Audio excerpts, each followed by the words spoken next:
साथियों, स्वागत है आप सभी का एक बार फिर से मेरे चैनल पर।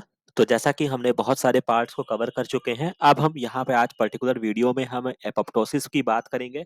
जैसा कि आपको पता है कि एपोप्टोसिस जो कि एक बहुत ही इम्पोर्टेंट आपका टॉपिक है, जो कि सीएसआईआर में, डीबीटी में, आईसीएमआर में और इवन मैं इन सबसे बढ़कर अगर मैं कहूँ कि जो कि आपके करंट सिनेरियो में जो कि आपके रिसर्च ओरिएंटेड भी इस पे काफ़ी काम होते हैं। अगर आप किसी रिसर्च एरिया को टारगेट करते हैं या किसी लैब को टारगेट करते हैं, तो एपोप्टोसिस ओरिएंटेड बहुत सारे पाथवेज को देखे जा रहे हैं, उनसे रिलेटेड कुछ इनहिबिटर्स बनाए जा रहे हैं। जो भी चीज़ें की जा रही है तो बहुत ही इमर्जिंग फील्ड है, तो हमें इसके बारे में जानकारी रखनी चाहिए।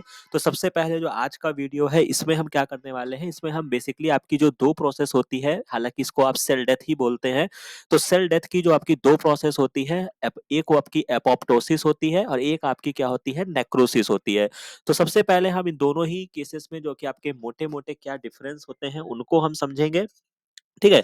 और आने वाले वीडियो में हम इसको बड़ी बुक से और भी जहाँ-जहाँ से आपको मिलेगा, वहाँ से आपको कंटेंट प्रोवाइड कराते हुए बहुत ही अच्छे तरीके से, एफिशिएंट तरीके से आपको ये टॉपिक पूरे तरीके से क्या इसकी मैकेनिज़्म होती है, जो कि आपकी सारी चीज़ों को एक्सप्लेन किया जाएगा। तो सबसे पहले हम यहाँ पर इसको देख लेते हैं कि एपोप्टोसिस जो कि इसका दूसरा नाम जो होता है प्रोग्राम सेल डेथ। तो पहला क्वेश्चन आपका इसी में छुपा हुआ है कि अगर आपसे नॉर्मल क्वेश्चन पूछा जाता है कि एपोप्टोसिस का दूसरा नाम क्या है, तो आप क्या कहेंगे? Program cell death. तो इसकी स्टोरी कहाँ से स्टार्ट होती है? तो सबसे पहला पैराग्राफ जो यहाँ पे लिखा हुआ है कि जब आपकी एम्ब्रियोनिक स्टेज होती है, जब आप डेवलपमेंट कर रहे होते हैं, ठीक है? हमारी जो फिंगर्स होती हैं, अगर हम अपने फिंगर्स का एग्जांपल लें, तो वो जो होती हैं, वो जॉइंट होती हैं। मतलब कहने का मतलब है जो आपकी उँगलियाँ हैं, अभी आप देखते हैं कि आपकी पाँचों उँगलियाँ अलग-अलग होती हैं, बट एम्ब्रियोनिक स्टेज के समय क्या होती हैं, वो जॉइंट होती हैं, जुड़ी हुई होती हैं। Hands have web like appearance, मतलब एक जाल के तरीके ये पूरा स्ट्रक्चर आपको दिखता है, लेकिन जैसे-जैसे आपका डेवलपमेंट बढ़ता जाता है, ये जो गैप्स होते हैं, वो दिखने लगते हैं आपके फिंगर के बीच में। अगर ये नहीं होता है, if it were not so वो we would have webbed handed, अगर ये नहीं होगा तो जो हमारी उँगलियाँ होंगी वो एक वेब्ड जैसी होंगी और हम किसी चीज़ को होल्ड नहीं कर पाएँगे। तो ख़ैर ये स्टोरी आपको समझ में आ जाती है, लेकिन ये गैप क्रिएट हुआ कैसे?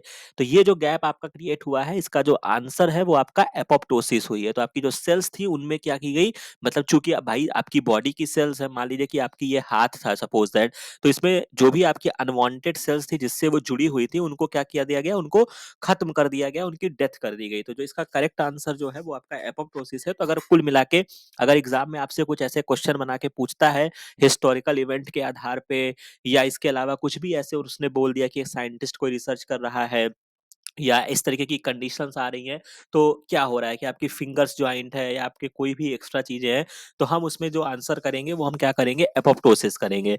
अब हम यहाँ पे इसके डिटेल पार्ट को समझते हैं कि एपोप्टोसिस जो कि आपकी प्रोग्राम्ड सेल डेथ बोलते हैं, a property of the cells which enables them to die during development.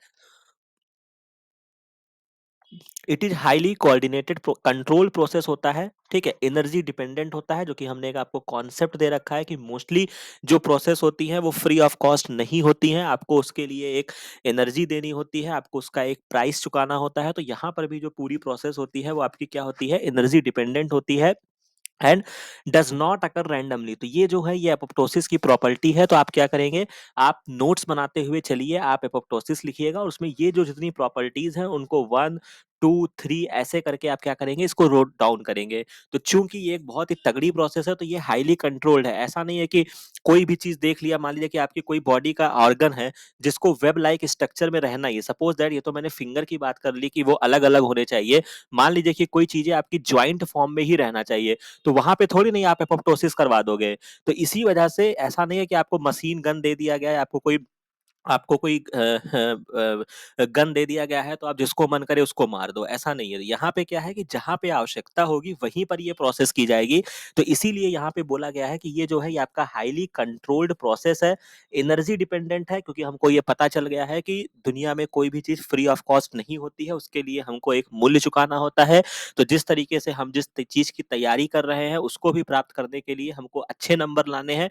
Number का मतलब जिस तरीके की हम उसमें जब अच्छे नंबर लाएँगे तभी हम उसको क्वालीफाई करेंगे। तो उसी तरीके से कोई चीज़ फ्री ऑफ कॉस्ट नहीं है कि आपने फॉर्म भर दिया और आपका नाम देखा और आपको क्वालीफाई कर दिया गया।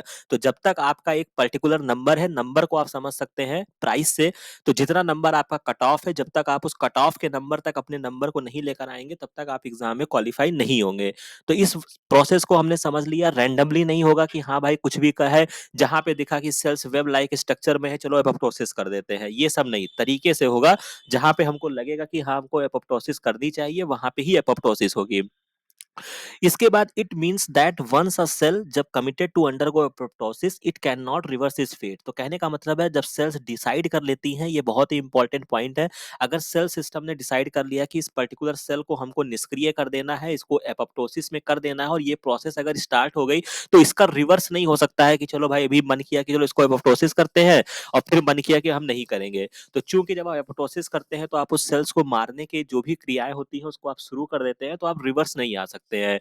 Not only in apoptosis, useful in normal development. ये जो एपोप्टोसिस होता है ये आपके नॉर्मल डेवलपमेंट में इन्वॉल्वमेंट होता है, लेकिन इसके अलावा भी ये बहुत सारे मेजर रोल प्ले करता है, जिसमें आपका कह सकते हैं कि जो आपकी disease including viral infection and cancer. तो कहने का मतलब है कि जो आपकी डिजीज होती हैं उसमें भी आपको प्रोटेक्शन करता है। अब ये कैसे प्रोटेक्शन करता है, तो कहने का मतलब है कि मान लीजिए कि आपकी वायरस है, सपोज दैट आपके ये वायरस, जो कि हमने इम्यूनोलॉजी में बहुत अच्छे से इसको समझा हुआ है, मान लीजिए कि वायरस जो है वो आपके पर्टिकुलर किसी सेल्स में आया, वहां को क्या किया, इन्फेक्ट कर दिया, ये आपकी इन्फेक्टेड सेल्स है, और अभी ये चारों तरफ फैला नहीं है और आपका वायरस जो है मान लेते हैं कि वो इसी में कैद है।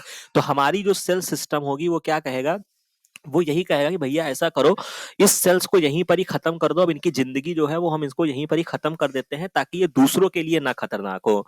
ठीक है, उसी तरीके से जो आपकी कैंसर की सेल्स होती हैं वहां पर भी एपोप्टोसिस देखने को मिलता है, कि मतलब अगर लग रहा है कि हाँ ये सेल्स जो है वो ग्रोथ करती जा रही है, ग्रोथ करती जा रही है, जो हमारे लिए आवश्यक नहीं है, तो हमें क्या करना है, तो सेल सिस्टम जो करती है वो उनका एपोप्टोसिस कर देती है।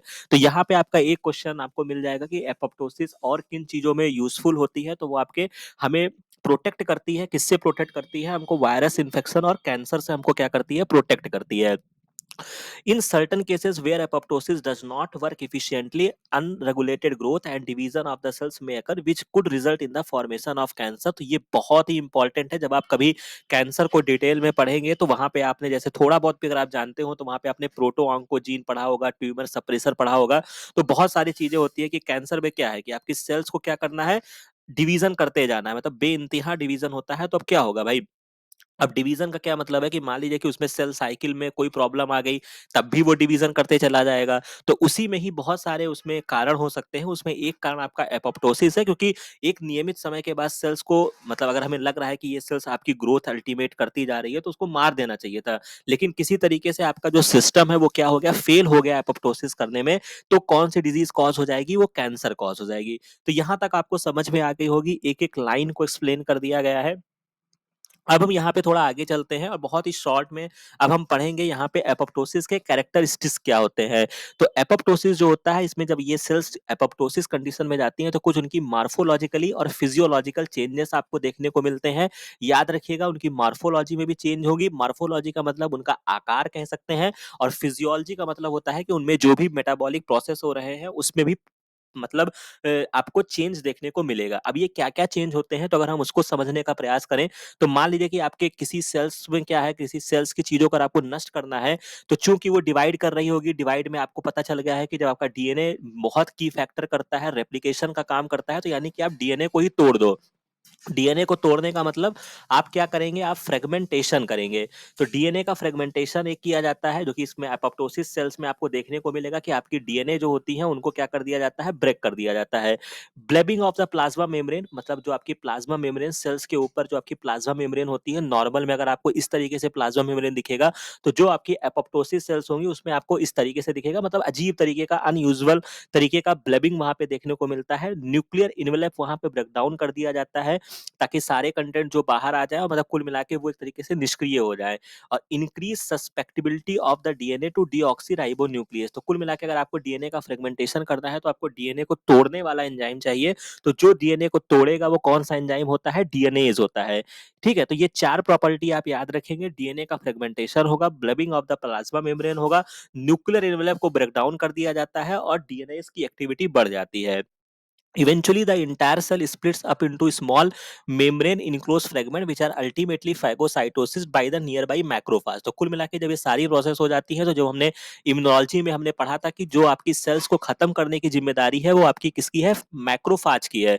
तो मैक्रोफाज जो होती है ये आपकी फैगोसिटिक सेल्स होती है। तो ये फैगोसिटिक सेल्स आपकी आती है और इस सेल्स को क्या करती है, इनगल्फ कर लेती है, मतलब उनको खत्म कर देती है। It is important to note that apoptosis is not the only mechanism by which cell die, मतलब यही एक प्रोसेस नहीं है कि सेल्स को मारने के लिए केवल एपोप्टोसिस प्रोसेस ही किया जाता है। Sometimes when there is a physical injury, मतलब कुल मिला के कह सकते हैं कि कोई अगर नॉर्मल इंजरी हो गई सेल्स में, या ट्रॉमा कंडीशन आ गई, या आपका immune response is triggered which result in the inflammation, या आपकी इम्यून रिस्पॉन्स बहुत तगड़ी आ गई जिससे जो आपकी पर्टिकुलर सेल या टिश्यू एरिया था वहां पे इंजरी हो गई, जिससे इन्फ्लामेशन आ जाता है, तो इस कंडीशन को हम नेक्रोसिस बोलते हैं। मतलब कुल मिला के जब ये एपोप्टोसिस में क्या हुआ कि कुल मिला के हमने सोच समझ के उस सेल्स को मारा, समझ रहे हैं, तो हम उसको क्या कहेंगे, एपोप्टोसिस कहेंगे। लेकिन नेक्रोसिस जो होता है इसमें आप इस तरीके से समझ सकते हैं कि नॉर्मल, मतलब कुछ इसमें अनयूजुअल चीजें नहीं होंगी। अगर इनका समय पूरा हो गया है, जैसे इंसान की जब समय पूरी हो जाती है तो उसकी मृत्यु होती है, उसी तरीके से अगर सेल्स में कुछ ऐसा हुआ कि वो टाइम बाउंड के बाद अगर उनकी में कुछ प्रॉब्लम आई, ठीक है, या एजिंग के साथ उनकी जो डेथ हुई, उसको हम क्या बोलते हैं, नेक्रोसिस बोलते हैं। या कभी इम्यून सेल्स ने जो नॉर्मल उनको किल किया, उसमें हम क्या बोलेंगे, उसको हम नेक्रोसिस बोलते हैं, which result in unregulated digestion of the cell fragment. Essentially जो आपकी नेक्रोसिस होती है ये एक ट्रॉमा कंडीशन में होती है, unplanned death of the cells होता है, which occur as a result of injury या exposure of the toxic substance. तो ये जो होता है, ये आपका मान लीजिए कि कोई आपके सेल्स में केमिकल इंड्यूस कर दिया गया, कोई आपका टॉक्सिक सब्सटेंस आया, उससे जो आपकी क्रिया हुई उसको हम क्या बोलते हैं, नेक्रोसिस बोलते हैं।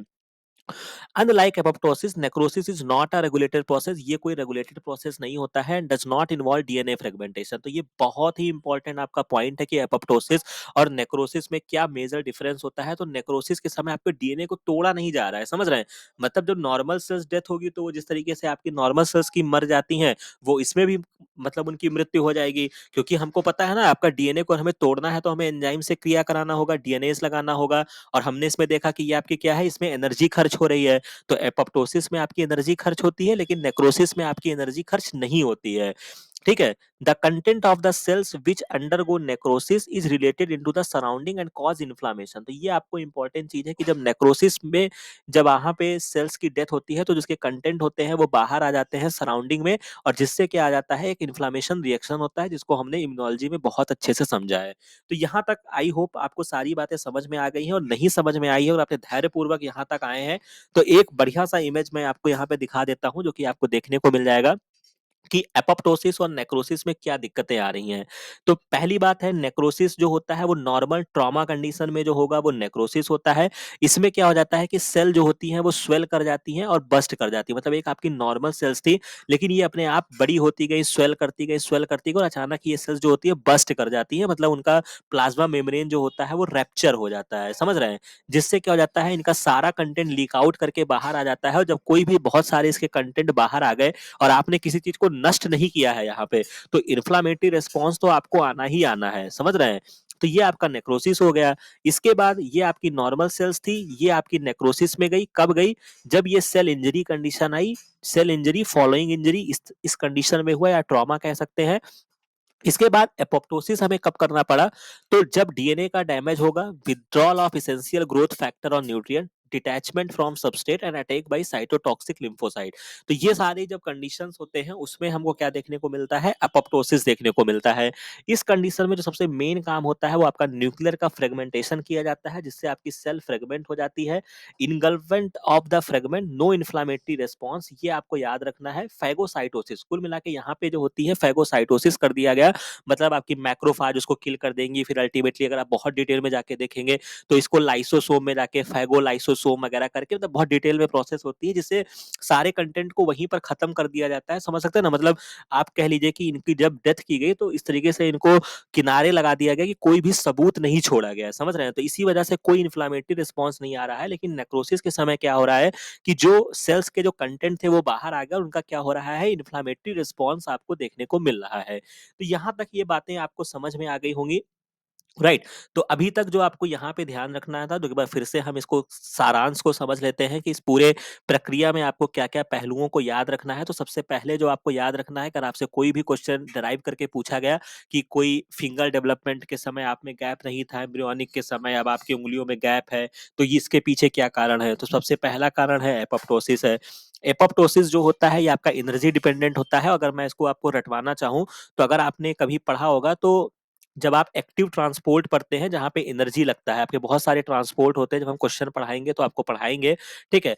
एक्टिव ट्रांसपोर्ट में क्या होता है, एटीपी जो होती है वो आपकी यूज होती है, तो ए से एक्टिव होता है, ए से एटीपी होता है और ए से ही एपोप्टोसिस होता है। तो ट्रिपल ए अगर आप याद कर लेंगे तो आपको ये याद हो जाएगा कि ये जो होती है ये आपकी एटीपी डिपेंडेंट प्रोसेस है, मतलब आपकी एटीपी खर्चा होगी, ठीक है। और कुल मिला के इसका जो दूसरा नाम है वो आपका प्रोग्राम सेल डेथ है। हाईली कंट्रोल्ड है, रैंडमली कुछ भी नहीं होगा कि इनका भी डाइजेशन कर दो, उनका भी डाइजेशन कर दो, ठीक है। इसके अलावा जब ये आपकी अगर एक बार डिसाइड कर लिया गया है कि इनका हमको एपोप्टोसिस करना है, तो फिर एपोप्टोसिस होके ही रहेगा, दोबारा कोई चारा नहीं है, वापस आने की कोई संभावना नहीं है। इसके अलावा एपोप्टोसिस हमारे डेवलपमेंट में भी रोल प्ले करता है, मैं इसको हाईलाइट कर देता हूँ, लेकिन इसके अलावा हमको ये प्रोटेक्ट करता है, ये वर्ड याद रखिएगा। किससे प्रोटेक्ट करता है हमको? वायरस इन्फेक्शन और कैंसर से हमको क्या करता है? प्रोटेक्ट करता है। कभी-कभी अगर एपोप्टोसिस में प्रॉब्लम आ जाएगी तो हमको कौन-सा डिजीज हो जाएगा? कैंसर हो जाएगा। भाई ऑब्वियस सी बात है, अगर हमको कैंसर से प्रोटेक्ट कर रहा है, तो अगर एपोप्टोसिस नहीं है प्रोटेक्ट करने वाला, तो कौन सी डिजीज होगी? कैंसर ही होगी। इस पहलू को हम याद रखेंगे।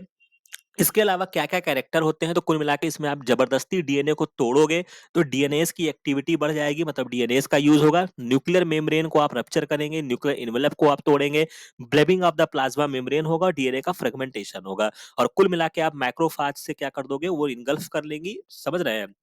समझ सकते हैं कोई एक ऐसे व्यक्ति को आपने बुला लिया जो इनके मतलब इनके इनको किनारे लगा दिया, ठीक है। तो सारे कोई सबूत जो होंगे वो नष्ट हो जाएंगे, जिससे कोई इन्फ्लामेशन की रिएक्शन नहीं आएगी।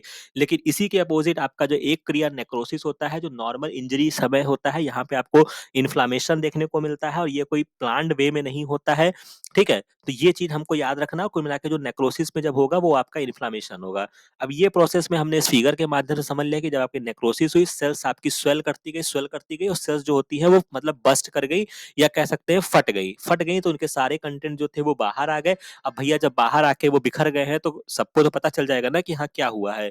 तो यहाँ पे इन्फ्लामेटरी रिस्पॉन्स आपको देखने को मिलेगा। और एपोप्टोसिस जब आप पढ़ेंगे तो ये आपको न्यूक्लियर फ्रेगमेंट किया जाएगा, सेल फ्रेगमेंट किया जाएगा, और उसके बाद इनको मैक्रोफाज के हवाले कर दिया जाएगा। जो मैक्रोफाज क्या करेगा? इनको इनगल्फ कर लेगा, खत्म कर देगा। उस पर्टिकुलर सेल में लाइसोसोम वगैरह होती है, जो बाद में इनको अपने हिसाब से कोने कर देंगे। समझ में आ गई बात? ये थी बेसिक इन्फॉर्मेशन जो हमने यहाँ तक समझ ली है, ठीक है। अब इसके आगे की स्टोरी जो होगी, डिटेल मैकेनिज्म पे हम पहुंचेंगे, जिसके बारे में हम समझेंगे। तो कुल मिला के ये सारी चीजें थी जो हमें आपके साथ शेयर करनी थी। आशा है कि ये सारी चीज़ें आपको अच्छी लगी होंगी, समझ में भी आ गया होगा। बाकी अगर आपको कोई चीज़ें नहीं समझ में आई हैं, तो उसको कमेंट सेक्शन में ज़रूर बताइएगा। बाकी ये वीडियो अच्छा लगा हो, ये सारी चीज़ें अच्छी लगी हो, तो इस चैनल को लाइक ज़रूर कीजिएगा, अपने मित्रों के साथ शेयर कीजिएगा। बाकी मिलते हैं नेक्स्ट वीडियो में, नेक्स्ट इन्फॉर्मेशन के साथ। थैंक